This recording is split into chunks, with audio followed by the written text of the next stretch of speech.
નમસ્કાર દર્શક મિત્રો, આરટીવી ન્યૂઝમાં આપ સૌનું સ્વાગત છે. આપ જોઈએ આજના સમાચાર. અખિલ વિશ્વ ગાયત્રી પરિવાર માનવીય સદગુરુના વિકાસ હેતુ મોડાસા પંથકમાં બાળ સંસ્કાર કેન્દ્રો માટે પ્રશિક્ષણ શિબિર યોજાઈ.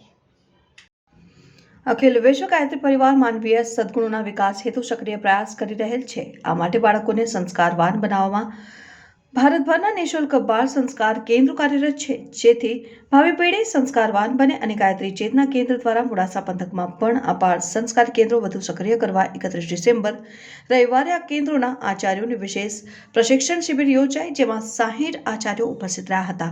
બાળ સંસ્કાર અભિયાનના જિલ્લા સંયોજક સુમાભાઈ બારોટે આ પ્રશિક્ષણનું સંચાલન કર્યું અને પ્રોજેક્ટર પ્રેઝન્ટેશન તેમજ વિવિધ સૂચનોથી સૌને માહિતગાર કર્યા અને મોડાસા પંથકમાં વધુમાં વધુ બાળ સંસ્કાર કેન્દ્રો કાર્યરત બને તે માટે તાલુકા સંયોજક અમિતાબેન પ્રજાપતિએ સૌ આચાર્યો સાથે યોજના બનાવીને આ પ્રશિક્ષણથી મોડાસા અને ગામે ગામ અઠવાડિયે એક દિવસ આ બાળ સંસ્કાર કેન્દ્રો વધારે સંખ્યામાં કાર્યરત બનશે. Reporter Jitendra Bhatia, RTV news, Modasa.